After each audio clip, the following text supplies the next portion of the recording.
Assalamu alaikum, welcome to Dot 3D. मेरा नाम उवैस है and in this video we will be discussing caustics का basic मकसद क्या होता है। और अगर इजी वर्ड्स में आपको समझाया जाए तो कॉस्टिक्स बेसिकली होती क्या है कि किसी भी रिफ्लेक्टिव या रिफ्रैक्टिव सरफेस या कह लें कि एल्यूमिनियम, मेटल या ग्लास या वाटर, इस तरह के सरफेसेस जिसमें से लाइट इजीली पास हो सके या कुछ अमाउंट पास हो सके और कुछ बैंड हो जाए, तो कॉस्टिक्स के थ्रू आप जो है ना वो एक उसके फ्लोर पे, उसके सरफेस पर जो है वो एक डिफरेंट तरीके का पैटर्न देखते हैं, उसे हम कॉस्टिक्स कहते हैं। जैसे कि आपके पास यहाँ पर एक हमारे पास रेफरेंस एग्जांपल है। जैसे कि एक ग्लास है, ऑफ कोर्स उसकी रिफ्रैक्शन इंडेक्स जो है वो अलग होगा और इसके अंदर थोड़ी सी हमने शायद रिफ्लेक्शन भी देखी हुई हो, सही है। इसके अलावा अंदर जो उसके पास लिक्विड है उसका रिफ्रैक्शन इंडेक्स जो है वो अलग होगा और दोनों मिलके जो है वो कंबाइन होके डिफरेंट तरीके से लाइट के साथ बिहेव करके और एक कॉस्टिक्स का पैटर्न जो है वो यहाँ पे हमारे साथ देखने को मिल रहा है, सही है। सो इसी तरीके से आज हम अपनी माया के अंदर भी जो है वो आर्टिफिशियल तरीके से किस तरीके से आप प्रिपेयर करते हैं। ऑफ कोर्स ये थोड़ा टाइम टेकिंग होता है क्योंकि ये कंप्यूटर प्रोसेस करने में जो है ना वो आप जितनी ज़्यादा नंबर ऑफ़ वैल्यूज़ इंक्रीज़ करेंगे उतना ही आपके पास टाइम भी जो है वो इंक्रीज़ हो जाएगा। सो फर्स्ट इसको हम ट्राई करते हैं अपने बेसिक शेप्स के ऊपर और देखते हैं कि ये बेसिक शेप के साथ जो है वो किस तरह से बिहेव करता है। सो फर्स्टली मैं अपना सीन जो है वो प्रिपेयर कर रहा हूँ।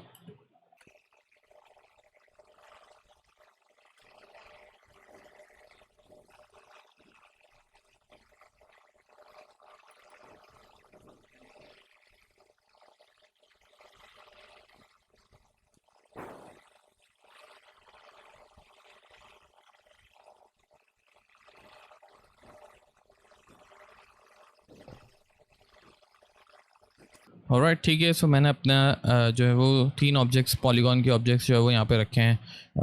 One sphere, second cylinder and ये जो प्लेटोनिक है इसको रखा है।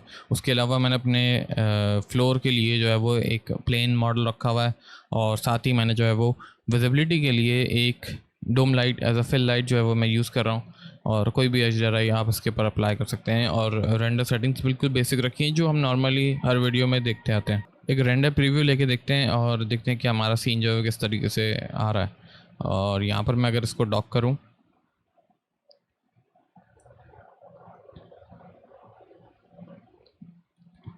ठीक है, हमने कोई इसके ऊपर मटेरियल असाइन नहीं किया है और साथ ही हम जो है ना इसके ऊपर एक मटेरियल भी असाइन करते हैं और कैमरा भी लगाते हैं। सो क्रिएट में जाके कैमरा एंड यहाँ से कैमरा के ऑप्शंस में जाएं। इसकी फोकल लेंथ जो है वो 80 या 85 mm रख लेते हैं हम। पैनल्स, बस कैमरा 1 एंड यहाँ से जो है ना वो आप कुछ इस तरीके से आइसोमेट्रिक ले लें। अच्छा, इसी के साथ यहाँ से हम कैमरा 1 अपने IPR के अंदर भी इसको रिफ़्रेश कर लेते हैं और 1 बाय 1 जो है वो मटेरियल असाइन करते हैं। Assign new material, redshift. Floor के लिए हम कोई भी कलर जो है वो ले सकते हैं। जैसे कि मैं जो है वो ब्लू के साथ जा रहा हूँ और इसके अंदर हमें रफनेस जो है वो इतनी ज़्यादा, रिफ्लेक्शन इतनी ज़्यादा नहीं चाहिए, सही है। इसी के साथ यहाँ से मैं इन 2 ऑब्जेक्ट्स को जो है वो ग्लास मटेरियल दूंगा। Assign new material, shader, redshift material, इसको रीनेम कर लें। साथ साथ प्रीसेट्स में जाके आप सिंपली जो है ना वो ग्लास असाइन करते हैं, ठीक है। और यहाँ से इसका IOR 1.5 आ रहा है। आप चाहें तो डायमंड की वैल्यूज़ ले सकते हैं 2.3 या हाई वैल्यू ले सकते हैं ग्लास में 1.5, 1.6, सही है। So I will be going with the 1.5 अभी और इसके बाद हम इसको बाद में चेंज करते हैं। इसी के साथ मैं इसके ऊपर एक और मटेरियल साइन करूँगा, साइन न्यू मटेरियल और एल्यूमिनियम, ताकि जो है ना वो रिफ्लेक्टेड सरफेस के ऊपर कैसे बिहेव करती है वो भी हम देख सकें। एल्यूमिनियम में जाके एंड इसकी वैल्यूज़ जो है वो एज इट इज़ रखते हैं, सही है। सो अभी हम अगर IPR में देखें तो हमारे पास यहाँ पे कोई ऐसा कोई ख़ास वो नहीं आ रहा, सही है। और साथ ही अब हम अपने मज़ीद एक लाइट इसके अंदर अपने सीन के अंदर रखते हैं ताकि हम इसमें जो है ना वो एक डेप्थ क्रिएट कर सकें और शेडो निकाल सकें। सो क्रिएट में जाना है lights and redshift physical light, सही है। सो यहाँ पे हमारे पास अपनी लाइट आ गई है। आपने विजिबिलिटी इसकी बंद कर देनी है। इसका एरिया की जगह जो है उसको स्पॉट कर लेते हैं। कलर में जाके टेम्परेचर 5700 300, ठीक है। इसकी प्लेसमेंट करते हैं।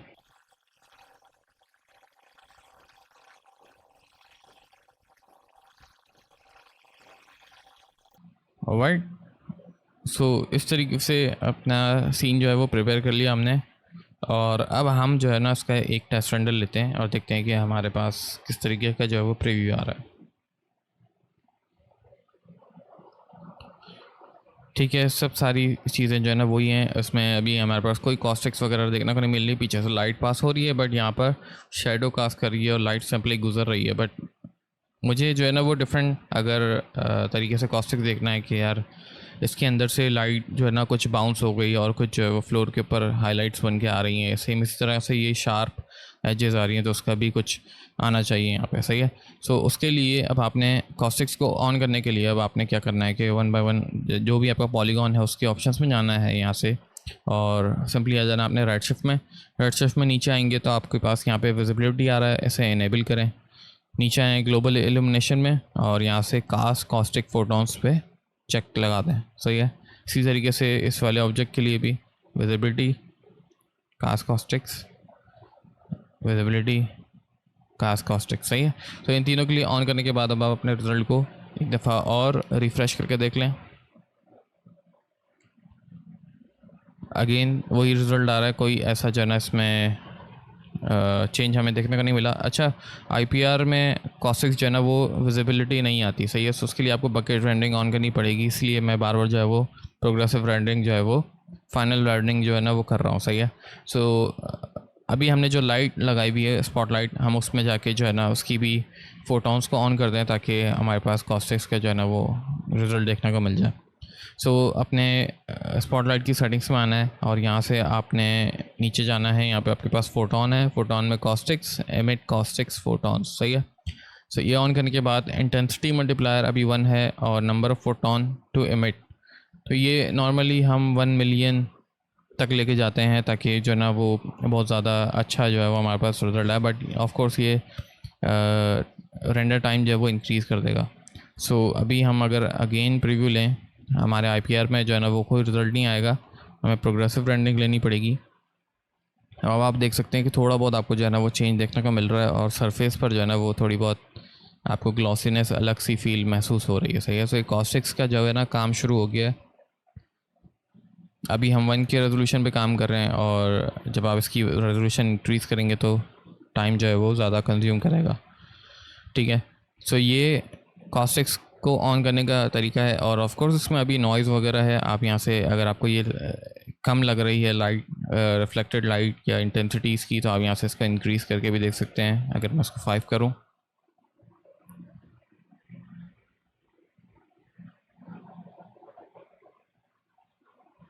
5 करने से ये हो रहा है कि अब हमारे पास इसकी जो है ना वो नॉइज़ भी एक डिफरेंट तरीके की नॉइज़ आ रही है। तो नॉइज़ बेसिकली जो है वो रिफ्लेक्टेड लाइट ही है, सही है। क्योंकि अभी हमने रेंडर सेटिंग्स में वैल्यूज़ को चेंज नहीं किया तो फिर हमारे पास नॉइज़ आ रही है। हम जब नंबर इंक्रीज़ करेंगे तो हमारा रेंडर जो है वो स्लो हो जाएगा। सो लेट्स से कि 4 इसको रखते हैं और अब हम चलते हैं अपनी रेंडर सेटिंग्स में। रेंडर सेटिंग्स में जाने के बाद आपने जीआई में जाना है। प्राइमरी जीआई इंजन को हम फोटोन मैप ही ले रहे हैं, सेकेंडरी जीआई इंजन को भी हम फोटोन मैप ही ले रहे हैं, सही है। फोटोन के ऑप्शन में जाना है। यहाँ से आपने maximum number of caustic photons को मे बी या 40,000, 50,000 या 10,000 तक भी लेके जा सकते हैं। कॉस्टिक सर्च रेडियस जो है ये बेसिकली ब्लर रेडियस है। सो ये जो आप नॉइज़ देख रहे हैं इसको आप इसके थ्रू जो है वो कम कर सकते हैं। सो हम दोनों वैल्यूज़ को जो है वो चेंज करेंगे। लेट्स से कि मैं इसको लेके चलता हूँ 5 के और 0.2,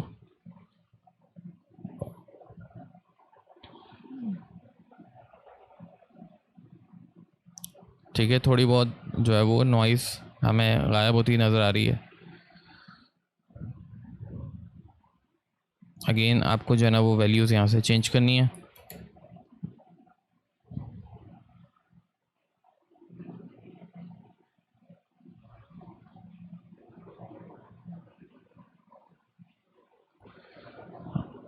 आप गिलास के IOR को भी चेंज कर सकते हैं और उसके बाद उसका जो है ना वो बिहेवियर चेंज हो जाएगा।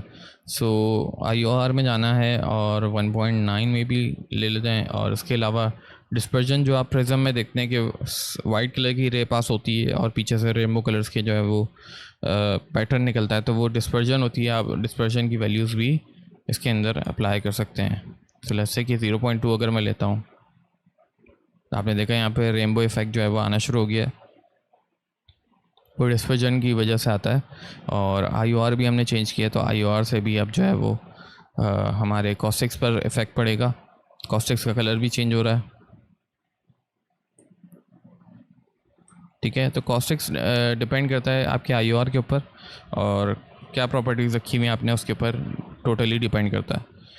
सो अब अपने सीन को जो है वो फाइनलाइज़ करते हैं, और इस तरीके से आप इसी कॉस्टिक्स को जो है वो प्रिपेयर कर सकते हैं। इसी के साथ मैं एक ग्लास का भी जो है वो यहाँ पे एग्जांपल सेट करके दिखाता हूँ। और राइट, मेरे पास यहाँ पर एक ग्लास का ऑब्जेक्ट है और इसके अंदर आप देख लें कि एक अलग सा जो है ना वो पैटर्न क्रिएट हुआ हुआ है। तो अब लाइट जो है वो डिफरेंट तरीके से बिहेव करेगी, और हम इसी सेम लाइट के जो हमने सेटअप यूज़ किया है उसी के अकॉर्डिंग जो है ना इसका भी रेंडर लेके देखते हैं और देखते हैं कि हमारे पास क्या रिज़ल्ट आता है।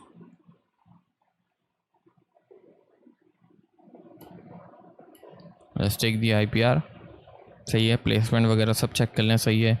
और इसके ऊपर मटेरियल असाइन करें, assign existing material to glass, ठीक है। कॉस्टिक्स अभी हमें देखने को नहीं मिल रही, जब हम इसको रेंडर करेंगे तो हमारे पास कॉस्टिक्स भी आना शुरू हो जाएंगी।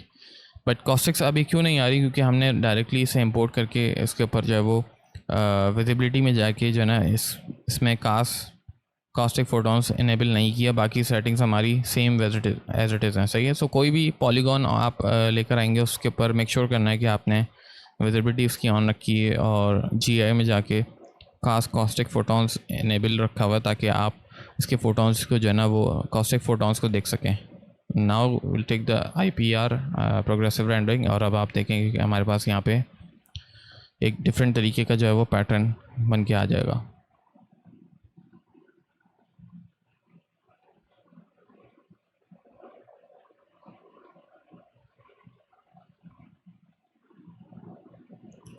ठीक है। सो आप इसकी IOR वगैरह जो है वो चेंज कर सकते हैं और अपने रिज़ल्ट को अच्छा बना सकते हैं मज़ीद।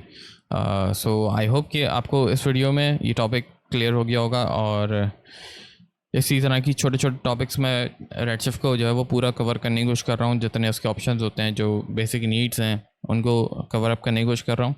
और see you next time, till then, अल्लाह हाफ़िज़।